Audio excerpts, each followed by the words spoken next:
Tell us again about the humans, Elder Kithrix. I adjust my ceremonial robes, my crystalline appendages catching the light of 3 setting suns through the great hall's windows. The young delegates gather around me, their bioluminescent patterns betraying their eagerness. Even after 50 cycles, they never tire of this story. You know, I begin, my voice resonating through my speech crystals. I was there when we made our greatest mistake. I wasn't just any ambassador then. I was first speaker of the Galactic Coalition's Defense Council. We thought ourselves so wise, so advanced. 7,000 species united under one banner, sharing technology, resources, and protection. We had protocols for everything, especially for handling emerging civilizations. My patterns pulse with amusement as I recall our hubris. Humanity wasn't supposed to be different. They were just another species that had recently achieved faster-than-light travel, barely a century into their space age. Standard procedure was to observe them for another millennium before even considering contact. One of the younger delegates, T. Lara, her pattern showing scholarly curiosity, interrupts. But they forced first contact, didn't they? Forced. I laugh, the sound like wind chimes in a storm. No, they didn't need to force anything. They simply appeared. One day, our long-range sensors detected an unknown vessel approaching the Coalition's central hub world.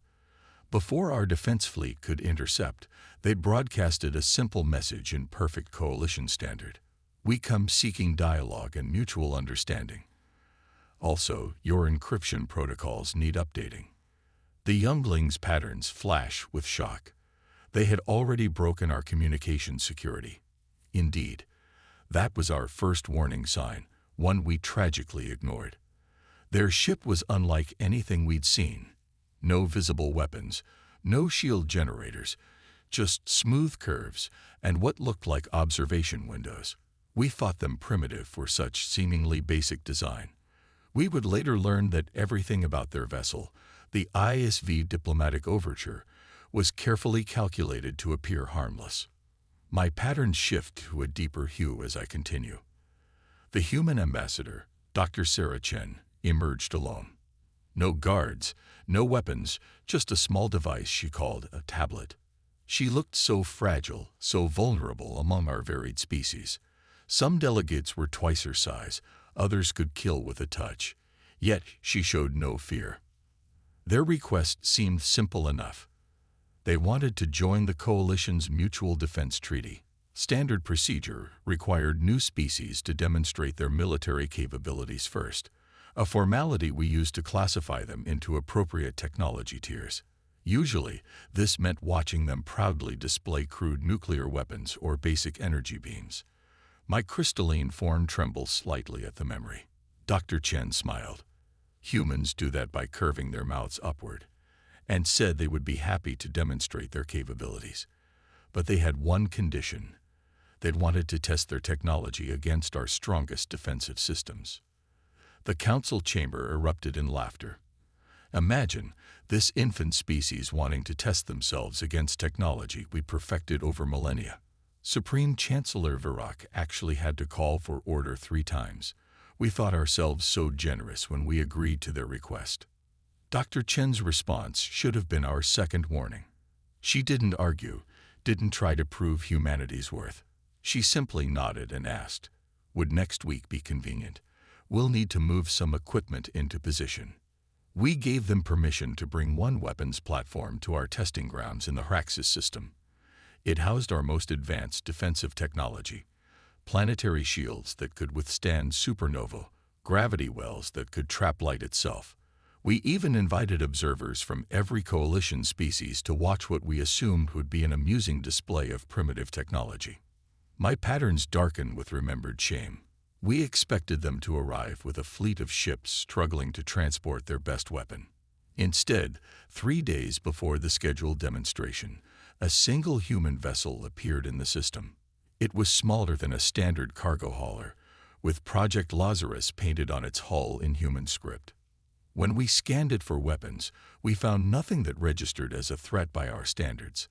The Coalition Defense Council was already drafting proposals for how to let humanity down gently, how to explain that they needed centuries more development before they could be considered for membership. Dr. Chen's final words before the demonstration haunt me to this day. When Supreme Chancellor Virac asked her if humanity was ready to proceed, she looked directly at him with those strange human eyes and said, "We've been ready since before you knew we existed." I pause, my pattern swirling with complex emotions. The young delegates lean forward, their own patterns showing intense anticipation. But that, young ones, was just the beginning. The true nightmare began when they showed us exactly what Project Lazarus could do. One of the youngest delegates, barely into their first molt, raises an appendage. But Elder Kithrix, surely no weapon could have been that impressive against our defenses. My patterns flash with what humans would call a bitter smile. Little one, what made it truly terrifying wasn't that it was a weapon at all. It was something far, far worse. The day of the demonstration dawned like any other on Raxus IV. I continue, my patterns shifting to match the intense atmosphere of the memory. 3,000 observation vessels hung in high orbit, representatives from every coalition species eager to witness what they thought would be humanity's humiliation. The testing ground below was our pride, a continent-sized facility protected by defense systems that had withstood the fury of dying stars. At its center stood our greatest achievement, the adamantine citadel, a fortress that had never fallen in 10,000 years of weapons testing. Dr. Chen's vessel, that deceptively simple craft, maintained its position just outside the defense perimeter. Coalition analysts had spent days examining it, finding nothing more threatening than basic maneuvering thrusters and what appeared to be research equipment. My patterns ripple with remembered confusion. When Supreme Chancellor Virac officially commenced the demonstration, Dr. Chen made an unexpected request. "Before we begin," she said, "I'd like to confirm, your citadel's defenses are currently at maximum capacity." Virac's pride got the better of him. "My dear human," he replied, his tentacles writhing with amusement, "we've activated every defense system in the sector. The citadel is currently protected by technologies your species won't develop for millennia." Dr. Chen nodded, then asked another peculiar question. "And you're recording everything for posterity?" "Every sensor in the Coalition fleet is focused on this moment," Virac assured her. "Your species' attempt will be thoroughly documented." "Excellent," she said. "Then let's talk about graves." The young delegate's patterns flicker with confusion, mirroring what we all felt that day. I pause, letting the tension build. You see, we'd assumed Project Lazarus was a weapon. The name meant nothing to us. Our linguists had failed to make the connection to ancient human mythology. Dr. Chen began explaining, her voice carrying clearly across all communication channels. "Humanity has a long history of building weapons," she said, "but we learned something far more valuable: how to turn weapons against themselves. Project Lazarus isn't a weapon, it's a resurrection." Before anyone could process her words, sensors detected an energy spike from her vessel. Not weapons charging, as we expected, but something else. Something that made our most advanced detection systems scream in confusion. "Your adamantine citadel," Dr. Chen continued, "is protected by 3 primary systems: the quantum phase shields, the gravity lance array, and the temporal stasis field. Impressive technology. 10,000 years of development, if I'm not mistaken." Virac's tentacles stopped moving entirely. She had just listed classified defensive specifications that no outsider should have known. But she wasn't finished. "The interesting thing about complex systems," she said, "is that they generate enormous amounts of waste energy. Energy that, if you understand its patterns well enough, contains everything you need to know about the system itself." That's when we noticed something impossible. The Citadel's defense systems were beginning to change. The quantum phase shields flickered with new frequencies. The gravity lances pulsed in strange patterns. The temporal stasis field rippled like water. "Your systems are magnificent," Dr. Chen explained, her voice taking on a lecturer's tone.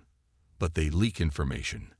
For the past 3 years, we've been collecting that leaked data, analyzing it, understanding it. And now, we're going to show you what happens when you truly understand something. My patterns darken at the memory. No alarms went off. No warnings flashed. The Citadel's defenses were operating at peak efficiency, yet somehow wrong. Like a reflection in troubled water, everything was slightly distorted. Project Lazarus, Dr. Chen revealed, is based on a simple principle. Every system contains the seeds of its own transformation. We don't need to overpower your defenses or break through them. We simply convince them to become something else. The observation fleet watched in horror as the most powerful defensive systems ever created began to turn inside out. Not failing, that would have been less terrifying. No, they were transforming, becoming something new, something that answered to human commands. Your defensive systems are now our defensive systems, Dr. Chen stated simply. We didn't destroy them. We resurrected them as something new. Hence, Project Lazarus. One of the younger delegates interrupts, their patterns showing disbelief. But that's impossible. You can't just reprogram technology that advanced. My patterns flash with what humans call irony. That's exactly what we thought. We were wrong. Humanity hadn't built a better weapon. They'd developed something far more powerful, the ability to understand and transform any technology they encountered. Project Lazarus wasn't a weapon of destruction. It was a tool of conversion. But the true horror, I continue, my patterns shifting to deep indigo, was yet to come. Because Dr. Chen wasn't finished. Now, as she said, let me show you what else we've learned while you weren't watching. The delegates' patterns swirl with anticipation, but I pause. They need to understand the full weight of what happened next, because what followed would reshape not just the coalition, but our entire understanding of humanity's place in the galaxy. What happened next, I continue, my crystalline form resonating with the memory, redefined everything we thought we knew about technological advancement. Dr. Chen's next words still echo in my nightmares. Let's talk about your observation fleet. At first, we didn't understand the significance. 3,000 ships hung in orbit, representing the pinnacle of coalition engineering. Each vessel was different. Some were living ships grown by the Zexstar. Others were quantum phase vessels of the Meridian Collective, and still others were consciousness-powered ships of the hive mind. No two species approached space travel the same way. Beautiful ships, Dr. Chen commented, her voice carrying notes of genuine admiration. Each one a unique expression of its creator's understanding of physics and engineering. But they all share one common trait. They all leak information. My patterns ripple with remembered dread. That's when we noticed it. Subtle at first, like a whisper in a storm, every ship in the observation fleet began experiencing minute power fluctuations. Nothing dangerous, nothing alarming. Just enough to make engineers scratch their various appendages in confusion. For the past 3 years, Dr. Chen explained, we've had quantum observers scattered throughout coalition space. Tiny things, barely larger than dust motes. They'd been collecting leaked data from every ship they encountered, every defense system, every power plant, every FTL drive, all leaving their signatures in space like footprints in sand. The young delegates' patterns flash with horror as they begin to understand. Yes, I confirm their unspoken fears. Humanity hadn't just decoded the Citadel's defenses. They'd been systematically analyzing every piece of technology in coalition space. Project Lazarus, Dr. Chen continued, isn't limited to a single system or technology. It's a universal translator, but instead of converting languages, it converts technological paradigms. Would you like to see? Without waiting for a response, she initiated what she called Phase 2. The effects were immediate and impossible. Zexstar bioships began communicating with quantum phase vessels. Hive mind ships synchronized with mechanical dreadnoughts. Technologies that should have been incompatible began working in harmony. We're not controlling your ships, Dr. Chen assured us. We're just helping them understand each other. Think of it as technological diplomacy. I pause, letting my patterns shift to what humans would call a rueful smile. That's when Supreme Chancellor Virac finally understood. His tentacles went completely rigid, a sign of extreme distress in his species. "You're not here to demonstrate a weapon," he said. "No," Dr. Chen agreed. "We're here to demonstrate understanding. Humanity's greatest achievement isn't our ability to destroy. It's our ability to comprehend, adapt, and unite seemingly incompatible systems.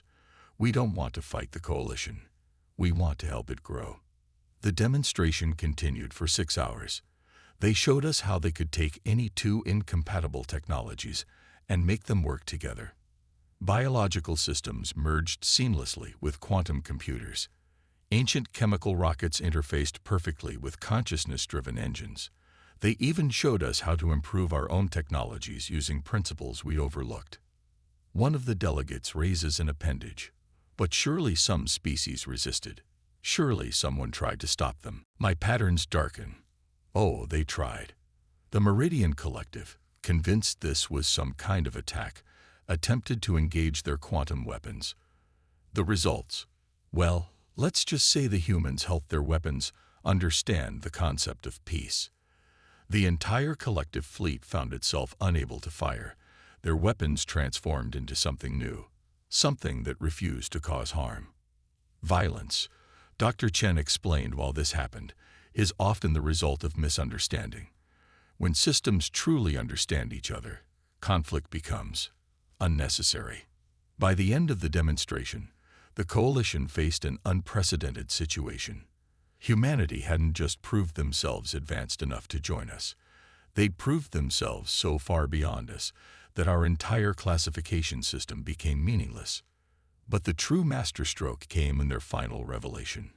Dr. Chen, addressing the now silent fleet, delivered the words that would change everything. "Everything we've shown you today, it's already open source. The full specifications for Project Lazarus have been broadcasting on all frequencies since we began. Anyone who wants to understand it can. That's the point. Understanding should be shared." My patterns swirl with complex emotions as I reach the culmination. In a single day, humanity hadn't conquered the coalition. They transformed it. They showed us that true power doesn't come from weapons or defenses, but from understanding itself. And they offered to share that understanding with everyone. The galaxy would never be the same. But what happened next?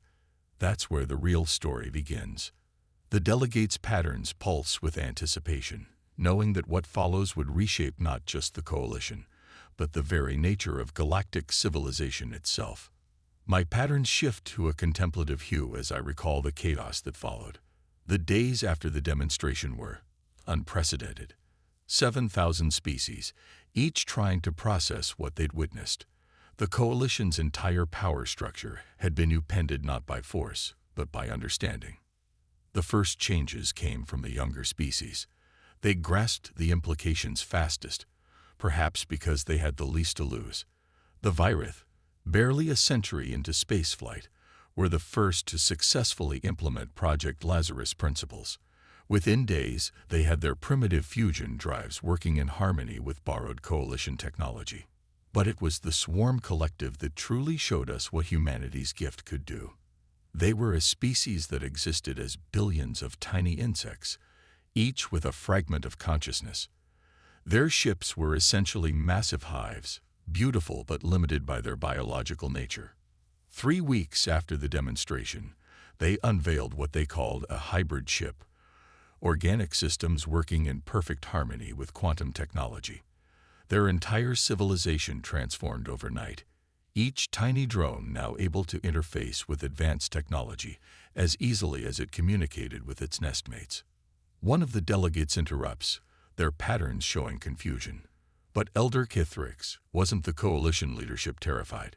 Surely this level of rapid advancement caused instability. An excellent observation, I reply, my patterns flickering with approval. The Coalition Council was indeed in turmoil. Some called for immediate military action against Earth. a notion that became laughable when we realized our weapons wouldn't work against a species that could simply understand them into harmlessness. Others demanded we isolate ourselves, shut down all technology to prevent human influence. The Meridian Collective actually tried this. They shut down their entire civilization for 3 days. When they reactivated their systems, they discovered their technology had already evolved in their absence, as if the very principles of Project Lazarus had become embedded in the fabric of reality itself. But it was Dr. Chen's next announcement that truly changed everything. She requested an emergency session of the Coalition Council, not as a supplicant this time, but as an equal. The chamber was packed. Even species that hadn't attended a session in centuries sent representatives. "We understand your fear," she began, her small form somehow filling the massive chamber. "Humanity's history is filled with similar moments of paradigm shifts. We've learned that rapid advancement without wisdom leads to disaster. That's why we're here to propose something unprecedented." My patterns pulse with the memory of what followed. She called it the Understanding Initiative. Humanity offered to send teachers, not to instruct us in technology, but to help us understand our own developments better. They weren't interested in controlling or directing our advancement. They wanted to help us grow at our own pace, in our own way. "Think of us not as leaders or conquerors," she said, "but as librarians. We've simply learned how to read the book of the universe more efficiently, and we're offering to teach you the language." The effect was remarkable. Species that had been enemies for millennia found themselves working together, not because they were forced to, but because they finally understood each other's perspectives. Technology was just the beginning. Project Lazarus principles began to be applied to diplomacy, culture, even art. I remember visiting Earth for the first time, shortly after the initiative began. Their cities were a chaos of competing technologies. Ancient internal combustion engines running alongside quantum drives, paper books next to holographic displays. When I asked why they kept such primitive technology, my human guide laughed. "Every technology represents a way of understanding the world," she told me. "We keep them all because each one teaches us something unique. The goal isn't to replace understanding, but to add to it." The coalition transformed from a hierarchical structure into something new, a network of understanding. Species began specializing not in specific technologies, but in ways of comprehending the universe. The Zexthar became experts in biological integration, the Meridian Collective in quantum harmonics, humanity in technological synthesis. One of the youngest delegates, their patterns showing deep thought, asks, "But what about species that didn't want to change?" My patterns darkened slightly. "Ah, yes. The resistors, as they came to be known. Some species, particularly the ancient ones, refused to embrace the new paradigm. They sealed their borders, shut down their communications, tried to maintain their isolation. But you can't isolate yourself from understanding. Within a few years, their own young began asking questions, seeking connections, finding ways to bridge the gaps. The resistors didn't fall to conquest or collapse. They simply found themselves becoming irrelevant in a galaxy that had learned to understand itself better. But the most profound change, I continue, my patterns shifting to a deep, meaningful hue, was yet to come. Because humanity wasn't finished with us yet, they had one more revelation that would shake the very foundations of what we thought possible. 50 cycles have passed since that first demonstration. I tell my audience, my patterns shifting to the deep, complex hues of long contemplation. But humanity's final revelation, that came 5 years after Project Lazarus, when we thought we'd finally begun to understand them. Dr. Chen requested another council session. By then, she'd become a familiar figure in coalition space, respected and even beloved by many species. The chamber was different now. Representatives sat or floated at the same level, the old hierarchical platforms long since abandoned. "We've been watching how you've implemented Project Lazarus," she began. "How you've taken our initial framework and built upon it in ways we never imagined. The Swarm Collective's consciousness-sharing networks, the Zextars, living starships that dream in quantum states, the Meridian's time-twisted architecture. You've all exceeded our expectations. My patterns pulse with the memory of what came next. Then she smiled that human smile and said, "So we think it's time to tell you the truth about Project Lazarus." The young delegate's patterns flare with anticipation. Even after 50 cycles, this part of the story still sends ripples through my crystalline form. Project Lazarus, she revealed, was never about technology at all. The technological transformation was just a side effect. What we actually created was a method for understanding itself. The council chamber erupted in confusion. Vurok, who had remained supreme chancellor despite everything, asked the question we were all thinking. "What do you mean?" Dr. Chen's response changed everything we thought we knew about humanity's achievement. "We discovered something fundamental about the universe," she explained. "Understanding isn't just a process. It's a force, like gravity or electromagnetism.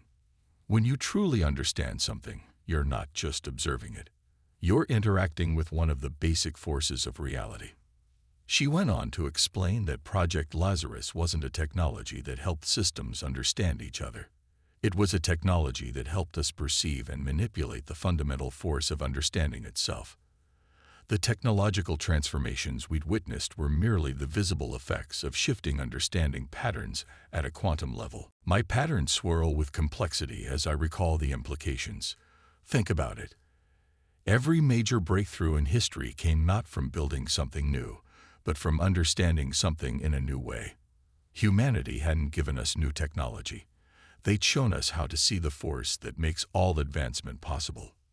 Your species, Dr. Chen told us, have been like people trying to build a house while refusing to acknowledge the existence of gravity. You've achieved amazing things, but you've been working against a force you didn't know was there. We simply showed you how to see it." One of the delegates interrupts, their patterns showing deep confusion. "But Elder Kithrix, if understanding is a fundamental force, why didn't we discover this ourselves?" "Ah," my patterns brighten. "That's the beautiful irony. We could discover it, thousands of times across thousands of species, but we never understood what we were discovering. Every mystical tradition that spoke of enlightenment, every philosopher who sought universal truth, every scientist who had an unexpected breakthrough, they were all touching the edges of this force. Humanity's gift wasn't the discovery of this force. It was the development of a systematic way to perceive and work with it. Project Lazarus was just the first crude tool for manipulating understanding itself. The changes that followed this revelation dwarfed everything that came before. Species began developing technologies that didn't just manipulate matter and energy, but understanding itself. The Swarm Collective created worlds where understanding flowed like water. The Meridian built ships that traveled on currents of pure comprehension. But the most profound change was to our concept of advancement itself. We stopped thinking of progress as a linear path from primitive to advanced. Instead, we began seeing it as an ever-expanding sphere of understanding, with infinite directions for growth. Humanity never became our leaders or conquerors. Instead, they became our teachers, showing us how to see the force that had been there all along. They taught us that true power doesn't come from controlling reality, but from understanding it. My patterns settle into a peaceful glow as I reach the end. And that, young ones, is why we no longer call ourselves the Galactic Coalition. We are the Understanding, a civilization built not on power or technology, but on the fundamental force that makes all advancement possible. The humans, they're still out there, still teaching, still learning. They say they've only begun to grasp the implications of what they discovered. Their latest project involves understanding the force of understanding itself, a recursive loop that they believe might lead to, well, that's another story. I pause, my patterns showing what humans would call amusement. They still maintain that original testing ground, The adamantine citadel stands there, transformed but undiminished. They turned it into a museum, a reminder of the day we thought we were testing their weapons, when they were actually showing us how to see the universe in a completely new way. And that's why, Young ones, whenever you encounter something you don't understand, remember, you're not just facing a puzzle to be solved. You're interacting with one of the fundamental forces of reality itself. Understanding isn't just something you do, it's something you are.